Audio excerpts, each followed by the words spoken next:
God is still working in mysterious ways. So even like when you're feel like you're at your worst, and that's it. Like you can allow yourself to go through it and everything, but not to like dwell on it.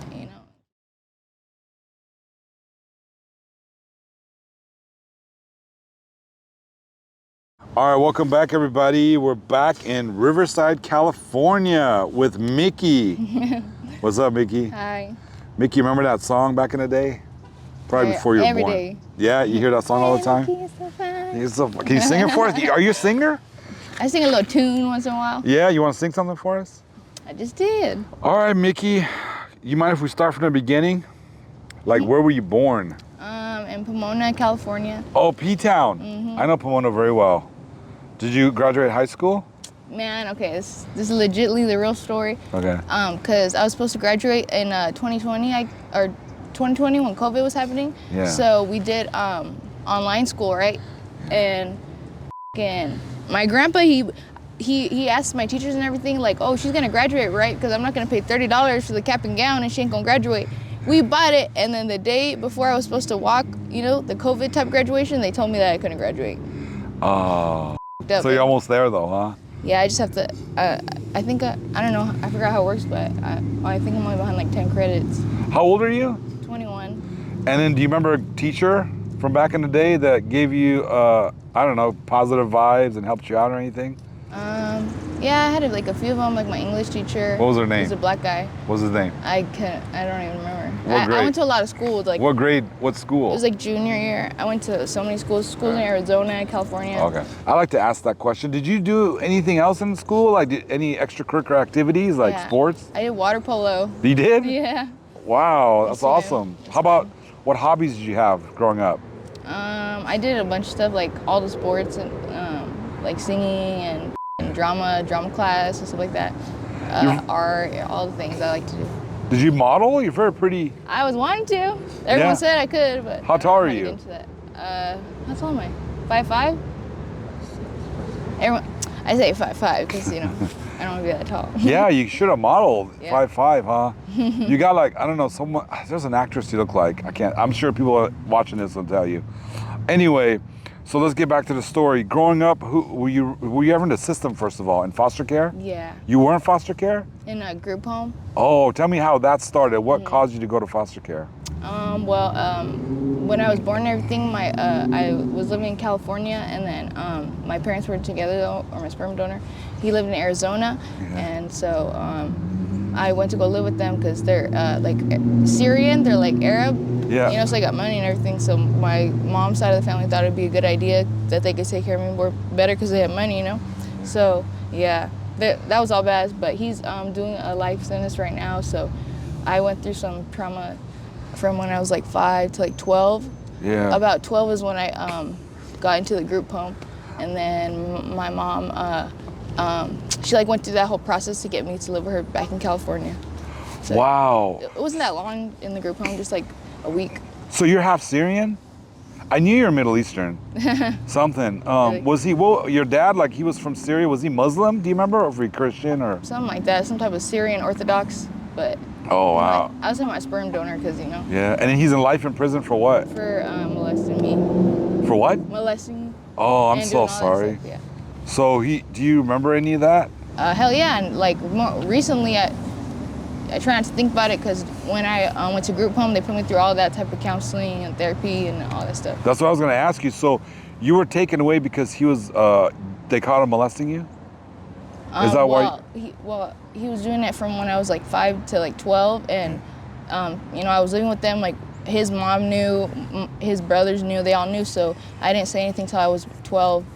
So I told my mom on Instagram one night, and she called the police in Arizona, and the police came over there. Oh, I'm so sorry you went through all that. So then the police came, they took you out of the home, and then where'd you go that first night? Do you remember?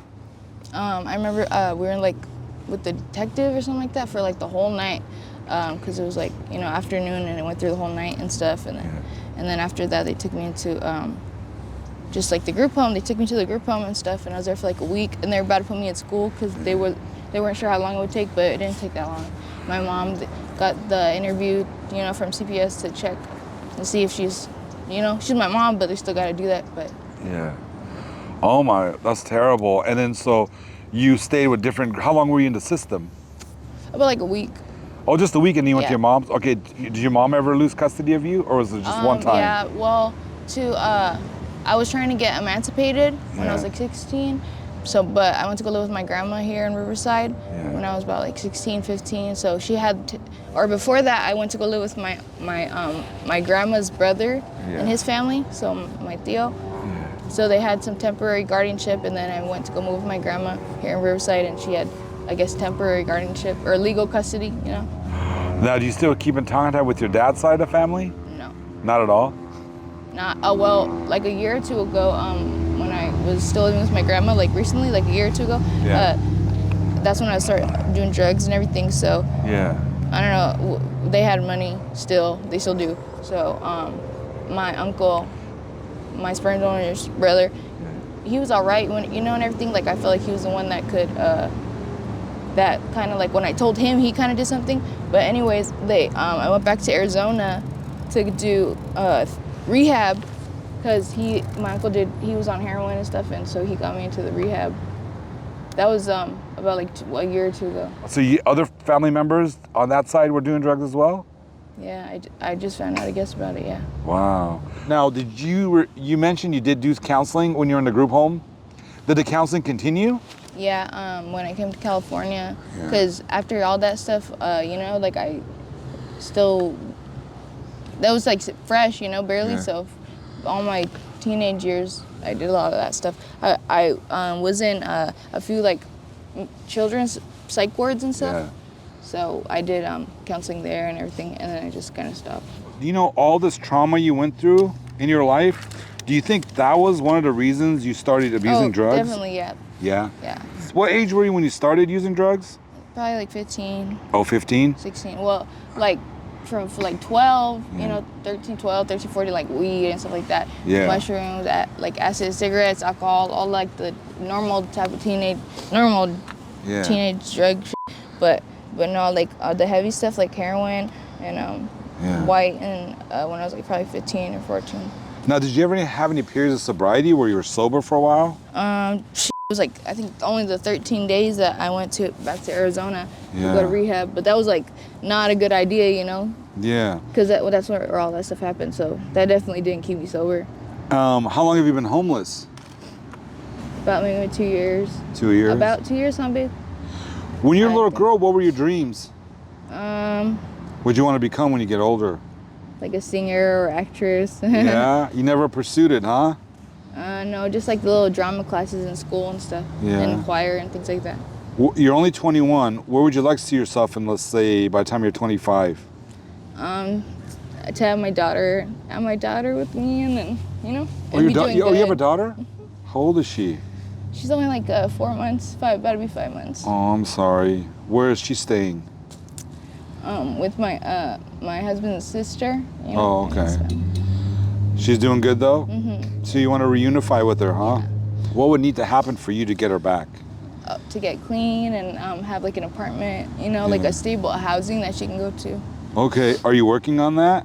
Yeah, our friend, he's helping us, like, because he has an apartment, to like use a Wi-Fi and stuff like that to get like my my EBT and all that stuff going, and housing and everything. Okay, and then are you guys interested in rehab or getting clean, or you think you can do it on your own? We would like to go to one together, because the rehabs, when you go by yourself, they tell you to break up with whoever you're with, you know. Yeah. I get that part, obviously, but I guess there's some couples rehabs, and we would rather do that because we want to be clean and stay together and get our daughter, you know. If not, like detox, I went to detox, and that I feel like worked better for me, you know. Yeah. Well, get us that contact information later so people can maybe help you if they're in the area. Mm-hmm. All right, so one more time, what drugs are you currently using? Fentanyl, and white, and meth. Anyone in your family that's broken the chains of addiction, or you know anyone that's sober now that struggled for a while? Oh, my Auntie Jenny, she used to be on White Railroad, but she's doing good. She's seeing her kids again and everything. And she's clean? Mm-hmm. How does she do it? By the grace of God. Yeah. We thought she never would. Do you believe in God? Yeah. Who out there loves you besides your husband? My my daughter, I would think. Yeah, what's your message to your daughter? That I love her and she's doing so good and she's gonna see us soon. Yeah, she will. She will. All right. How about some fun questions before we go? What kind of music do you like? Everything. Yeah, what'd you grow up on? Beyonce, Bob Marley, like reggae and stuff. Some Yeah. Arabic type music. Oh, you like Arabic type of music too? Paramore, Lana Del Rey, all the things. What's the best topping on a pizza? I like pineapple personally. I like pineapple Ham, too. pineapple, that's all right. I know everyone's gonna comment and hate me for the ones that don't. You don't. All right, what's your message to the world, young lady? I need a message for myself. What's the message to yourself? Just to keep going and like not to give up and stuff because, you know, like God is still working in mysterious ways. So even like when you're feel like you're at your worst and that's it, like, you know, like you can allow yourself to go through it and everything, but not to like dwell on it, you know, and keep going and keep and when some like positive people are coming in to help you and stuff, like I get it if you can't take it at the moment, but you know, just be grateful for it. All right. Thank you so much, Mickey. You want to sing that song one more time or no? Hey, Mickey, it's so fine, love. All right. Thank you. Thank you.